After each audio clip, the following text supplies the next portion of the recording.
to school, and a lot of the time, Joyce McGrath, she is now, and her brother Arnold used to come and meet us, because they lived down by, not where the restaurant is there now, but on the opposite side of the road, on the right-hand side, that the house built there and it burned. Mm-hmm.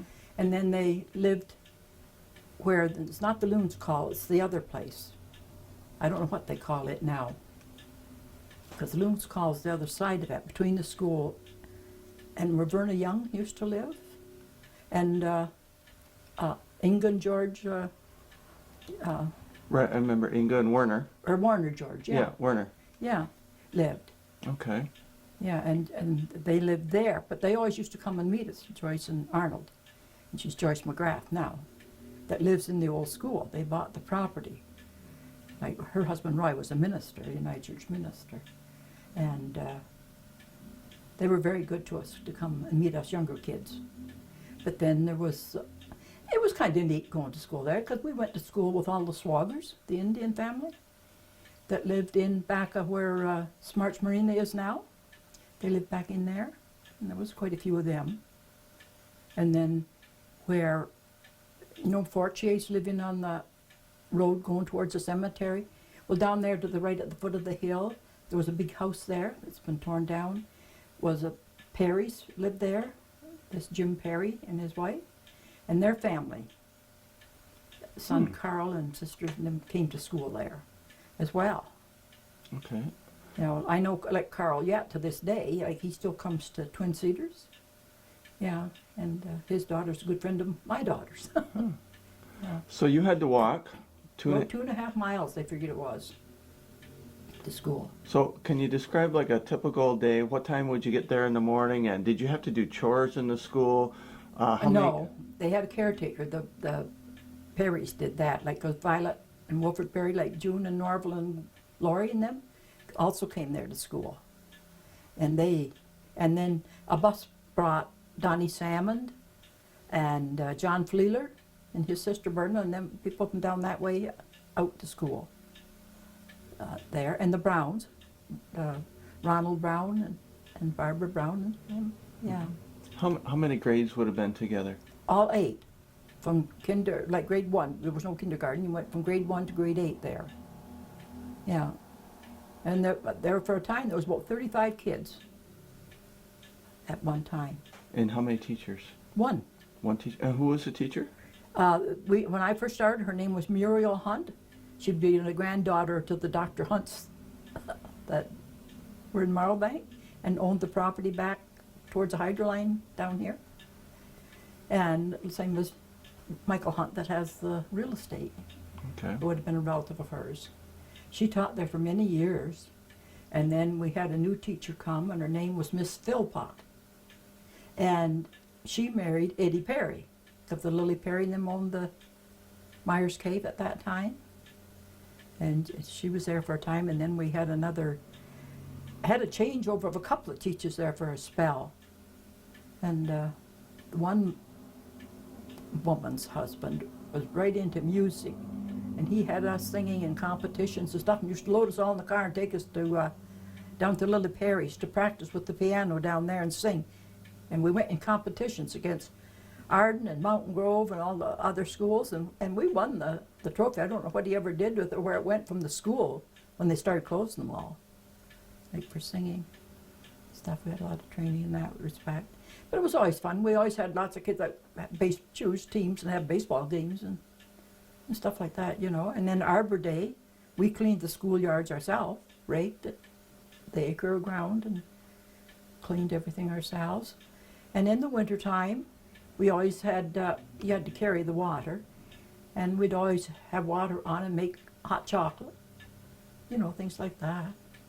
And you made friends for life, likely. Oh, yeah. Because you grew up with all those people, right? Yeah. Yeah. Yeah. So Yeah. you've worked at North Addington Education Center for years. Yeah. Well, I always felt when I was working there, any of the kids that wanted to learned. Did all right. So they did. There was a lot of talk at times, but I felt that it was good. But, I mean, they probably could have done better, but it's way different than what it used to be. Way, way different. It's not the same, you know. Different how? Well, excuse me, but they complain a lot. They're overworked. And to me, I don't know how they would have handled 35 kids in all 8 grades to set exams and everything for all those people over the years, you know. And lots of times they had to walk to school. The teacher had to walk to school because they stayed at Myers Cave, so they had to walk, you know. But the Perrys always had the job of making sure in the cold weather, having the fires on, you know, and water there, and warmed the school and cleaned it, you know, sort of thing. Right. Yeah. So after grade 8, where would kids go to school? To the Flinton Continuation School. I went down there to school. Okay. Yeah, and then anybody wanted to go further from there had to go elsewhere, to Tweed to go to high school or anything, or well, to carry on, like, you know, or to college elsewhere, you know, they had to leave and go elsewhere. Good. Yeah. So it's overall, do you think, do you remember those days that you went to school over at Marble Lake? Those were pretty good. Days, yeah. They were good years? Oh, yeah. Had a lot of fun? Oh, yeah. Yeah. We always had lots of fun. Huh. Yeah, we always had lots of fun. Huh. Yeah. When the weather got warm, we were allowed to go swimming on the beach, go across the road down the lake and swim. Oh, yeah, we used to have a good time. Huh. Yeah. It was always great. Everybody got along good. Really well. Sounds like a good time. It was. Yeah. Yeah, it was a good time. Now, can you describe what it was like to, like you had to go to school 5 days a week? Monday? Yes, from 9 o'clock to 4. Not till 3 in the afternoon, 4 o'clock. So on a night that you had a heavy snowstorm, what was it like to get up and walk 2.5 miles through the, well, can you describe that? Well, we didn't even think about it. You did it because that's what you had to do. You just got up and dressed, warm, and away you went. We'd leave at some mornings by 20 to 8 to be there for 9. But we had to get up, and if there had to be water carried, we did that and got in wood before we would go and take off, you know, and head for school. Yeah, you went.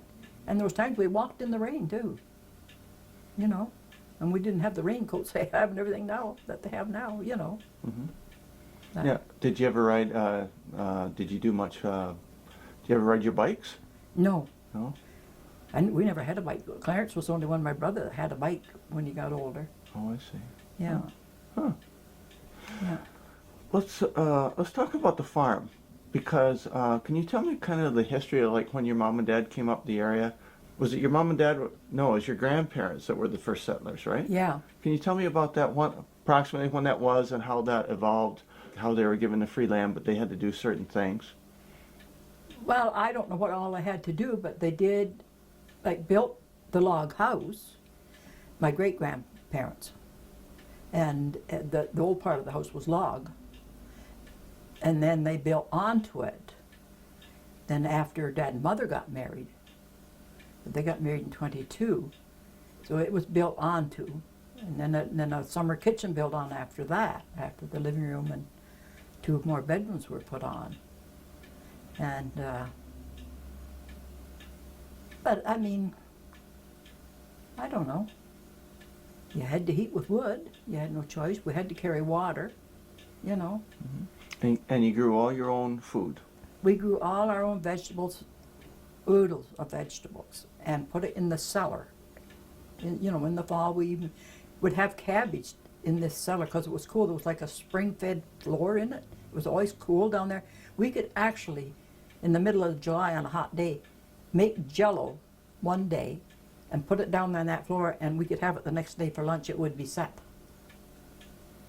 So that's how cool it was. Really? Yeah, it was really cool. Now, did you get ice out of the river for We your... had an ice house, yes, but we got our ice out of McCausland Lake. Okay. We went over there and cut the blocks of ice. So how did that go? Like, what was the process there? You went over by horse and brought it back by horse, or? Yeah, horse and wagon? sleighs. Team of horses and sleighs. Yeah. Kept a trail made over there, and cut it. And we had like just a building. It was just strictly an ice house, and with sawdust in it, and then you'd put a layer of ice in, and then you'd put more sawdust, another layer, fill it right to the roof. And then we had a little spot built in one corner where you would in the door. It was like a little space there that you'd put the ice around. We had a cream can because we used to ship the cream, separate the milk, and ship the cream and put ice around to keep it cold till the truck would come and pick it up. Take it to Tweed. The Tweed Creamery came and picked it up all the time. Yeah. And then we had an ice fridge after a number of years. We had an ice fridge and always put the ice in that to keep things cold after a time. Yeah. Wow. So you never were hungry. You always had No. lots of food. Mother baked bread twice a week, and she baked 8 to 9 loaves at a time of homemade bread. Yeah, and we had a big wooden box affair that we put it in down in that cellar, covered it with a tea towel type thing, and just whenever you needed a loaf, you went down and got it. Yeah, when you get down to there was one loaf left, that was the day you had to bake bread. Yeah. Interesting. Yeah, always made the homemade bread. By the time Shirley was 14 when Mother died, she just turned 14 after Mother died. She baked bread. Yeah, she made homemade bread. Well, Marge did it too. Yeah, we all had a turn at that. Yeah. Huh. Yeah.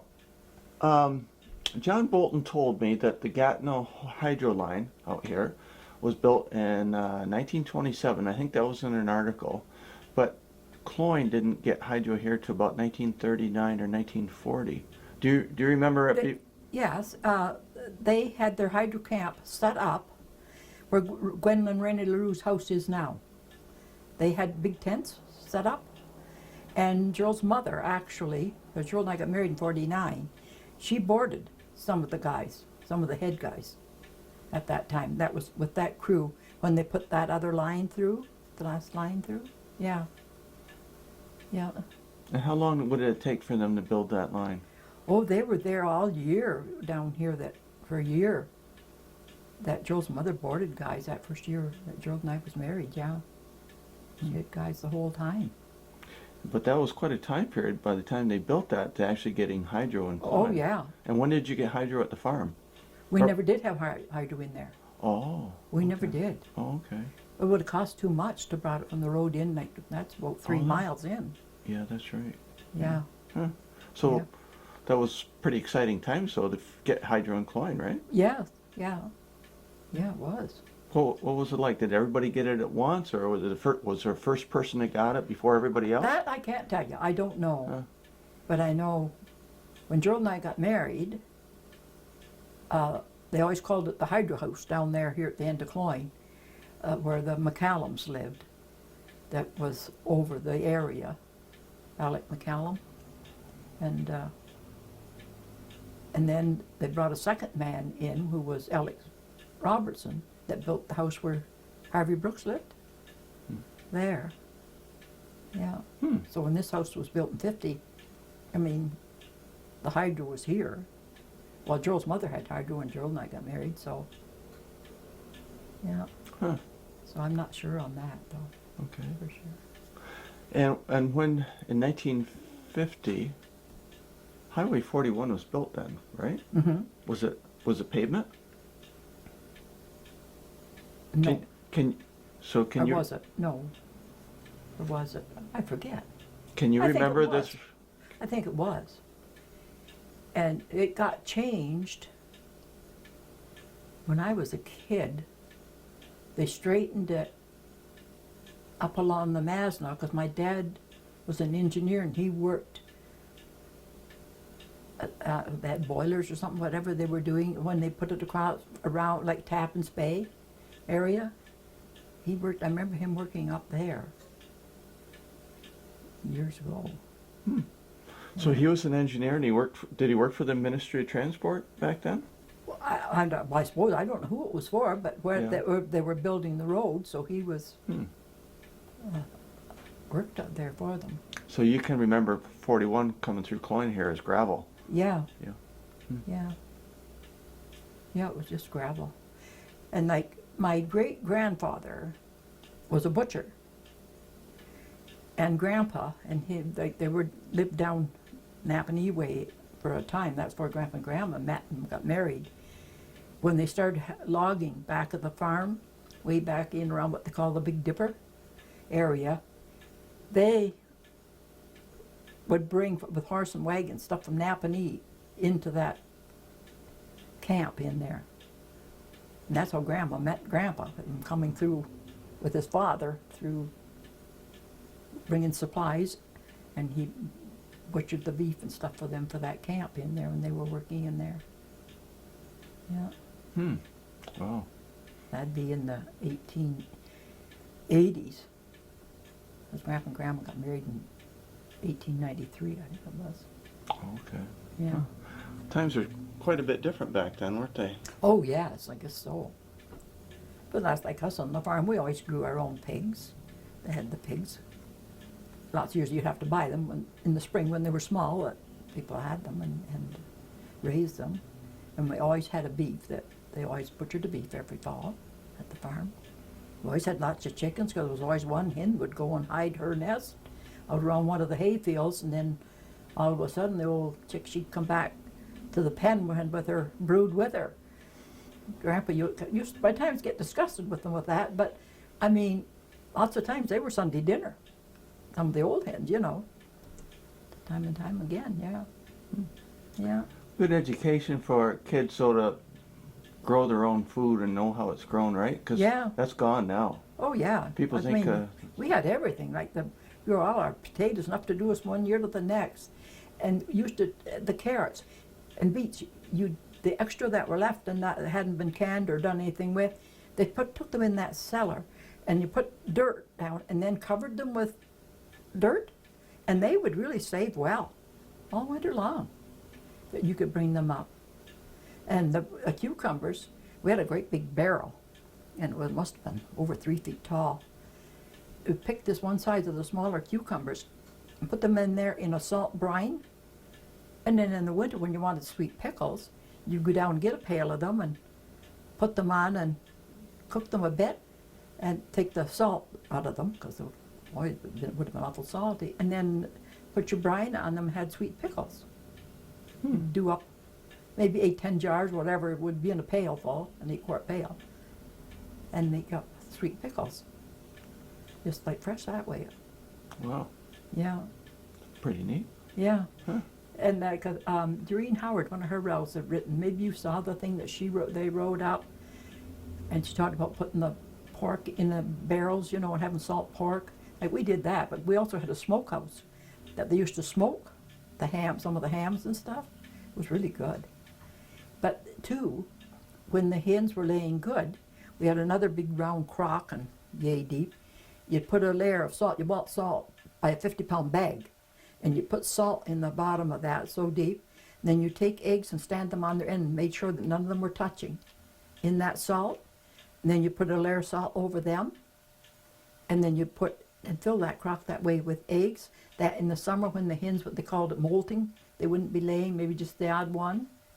You always had eggs. You had to dig them out very carefully, the salt away from them, and get them out to have for cooking and to eat through the summer months. Really? Yeah. It's amazing how they would save. Yeah.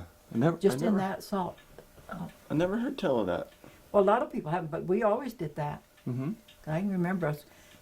Mom would we'd get up on a Sunday morning. She would have on Saturday made pie shells, and then Sunday morning after the chores were done, she'd come to the house, and we'd get the eggs out, and she'd make a couple of cream pie, like banana cream or coconut cream pies, for the main meal that day. Because we never knew who was coming. We always seemed to have company come. There was always a lot of company. Always. Yeah. Wow. Sounds like good times. It was. Like Dad's brother that went to St. Catharines and worked at the Hayes Steel firm up there. Like they always come home for 2 weeks in August. And their kids like all came at one point or another. You always had company all summer long. And then Dad's brother from Rochester didn't come till October. He could always come home for our Thanksgiving. Always. Yeah. Wow. Fascinating. Yeah. Do you know anything about the Loon Lake School up here? No. No, because you didn't go there. No. Did you know anybody that went there? Ted Snyder. Oh, Ted. Yeah, Ted It's went on the there. back end of their property. Yeah, that's right. Ted, Isabel Woods. Who else around here? Leo Meeks. Yeah. Any of those guys. Yeah. That was quite a school too. I imagine it would have been very similar to the school you went to. Yeah. One teacher and maybe 35 kids. Oh yeah, I would think so. Yeah. And the Perry kids, like those Sarah Perry's group went up there. Yeah, there was quite a few. There might have been 35 or 40. There was a. Verna has a picture of them, of Ted and them up there. I think I've seen that picture in the Historical Society, I think. Yeah, probably. Yeah. And like there was Aunt Lizzie Meeks's kids, and Irma and Marguerite and them, and then there was all of Archie Meeks's kids, and Martha and Meeks's kids, and all of them up around that way, like Muriel Vaness and Albert Meeks and all those guys would have gone to school there, and like Dorothy Knox, all those kids. Right. Todd James. Yeah, all of those people. We talked before about how you worked over at the store. Can you tell me again how you met the Dennisons and what they were like? I met them there at the store, and I found them both to be very pleasant, and I found her to be kind of jolly, like saying that she'd buy this honey because it didn't have any calories in it, that she could put it in her tea and coffee, stuff like that. But, Was that Muriel, right? Muriel Goggin. yeah, I Right. think so. Now she was the author, I think, right? Wasn't she? She was an author as well. She could have been. I don't know. To tell you the truth, I don't know. Okay. Anything funny that they did that was besides that story you mentioned there? No, Nothing not that I kind know of of. caught your No. mind. No, because we were always busy, and they come in and, and got their stuff and left. Because you always had things to do, because at that time, they had everything. Hardware stuff and clothing and dry goods and everything, So you were always busy. Tidying up and straightening things up and putting stuff up, it was always busy. Busy, because we were the only store at that time. Right. So, your father was Reeve at the time that the park was turned over to the province. Yeah. Right? That was in the 50s. Yeah, that was Dad and Shirley. That was taken up there that day. Okay. Huh. 'Cause Now, it was did a your big- father say anything about that, the gift to the province? Did he think that was a good idea, or Oh yeah, they thought that was great, opening up this area. Yeah. how important do you think that's been to the whole settlement of the area and Oh, for business? I think it's very important. It opened this whole area up, especially for the business people with the park. It really, really, really did it for them. What would you think this area would be like without Bon Echo? Dead. In the summer, Yeah. Yeah. Yeah. It opened up and brought more people in, building the cottages on the lake and everything, It really opened the area up. You mentioned a little while back you went to school with Schwagers. Yeah. Was that Mike Schwager? Would Mike been one of them? The one that Mike you know now? No, it would have been his dad. Oh, is that Bill? No, Bill No, was. Bill was one of the boys. Okay. And there was Jack and Gilbert and Teresa and Mildred in that family. Okay. Yeah. But not Mike. Oh, 'Cause the Mike you know now. Well, Mike passed away in 70. His father. Well, the one that stayed in the cabin and was a caretaker for the Dennisons there. Oh, you mean that Mike Swalker? Yeah. Oh, yeah, I knew him. Oh, did you? Oh, yeah. What was he like? Oh, he was a very pleasant man. Very pleasant man. Do anything for you. We used to, at Christmas and the special weekends when you'd be having family and everything, Dad would go up and get them. They'd phone them and say, we're coming to get you. And go up and bring them to the farm for the day. And have his meal with all of us. Yeah, Mike. And I can remember a time we called Mike to see if he felt like it, taking us across.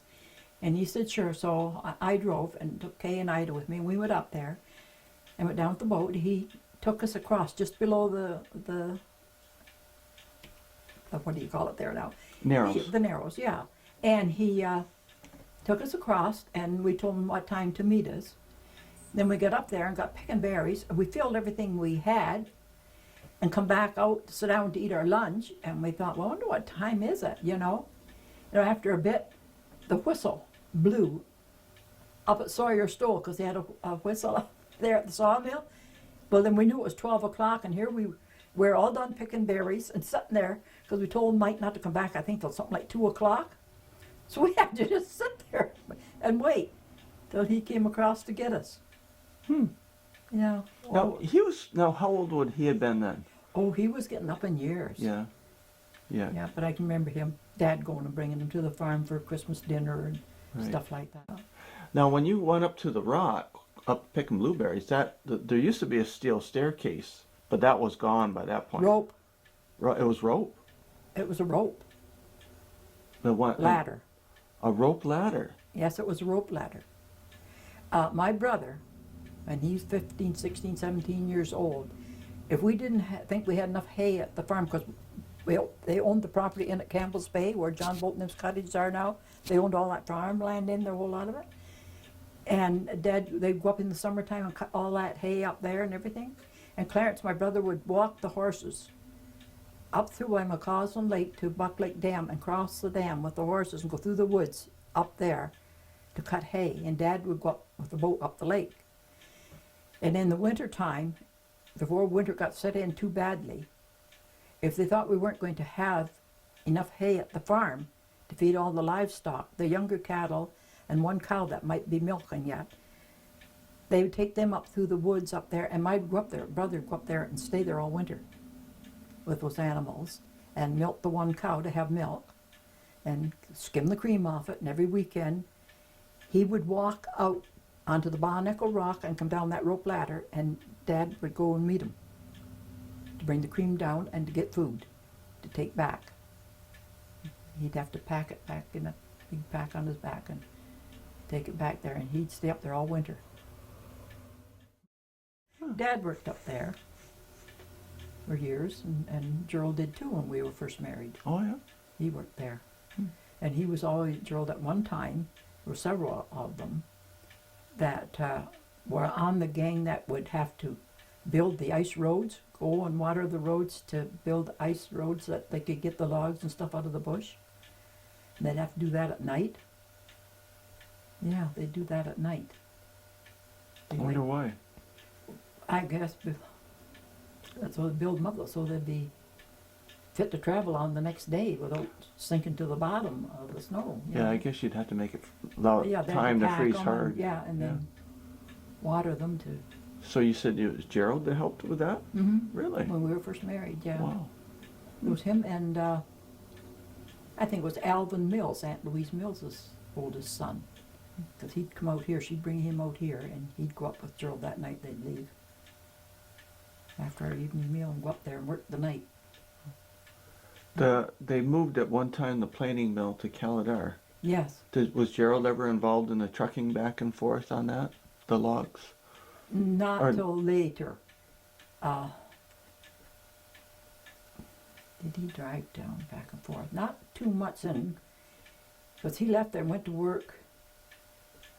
He worked for Wells's. Well, they sold a truck to Wells's when they had the mill down here by the O'Donnell Road. They had a sawmill down there, Wells's.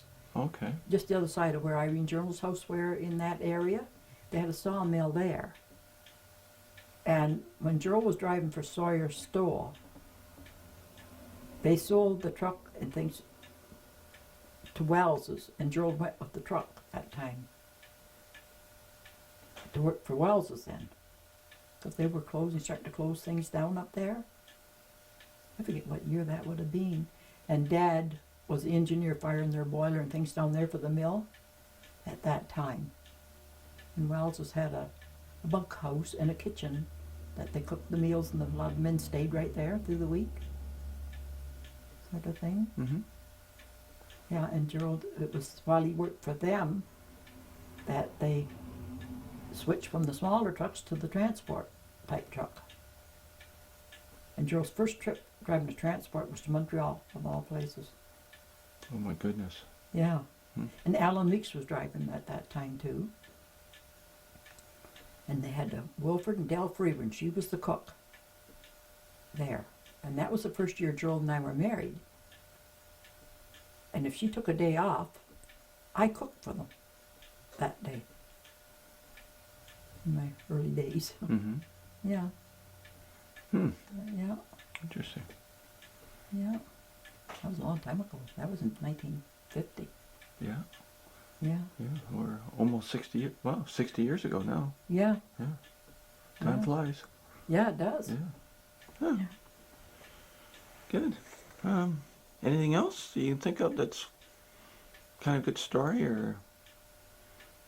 Not that I can think of. The parking lot over there used to be the ball diamond. Really? My brother, yeah, he'd come to Cloyne. That's where they played baseball. It was across the road here. Was there any hall there? The old hall was there, yeah, Yeah. where it sits now, but of course that addition wasn't there then. And of course, that fence wasn't there or anything in those trees. That they had lots of room that they used to play ball there. Yeah. Neat. Yeah, he'd come to Cloyne to play ball, walk out. Night and they'd play ball. He stuck the running, went over his ankle and broke his ankle.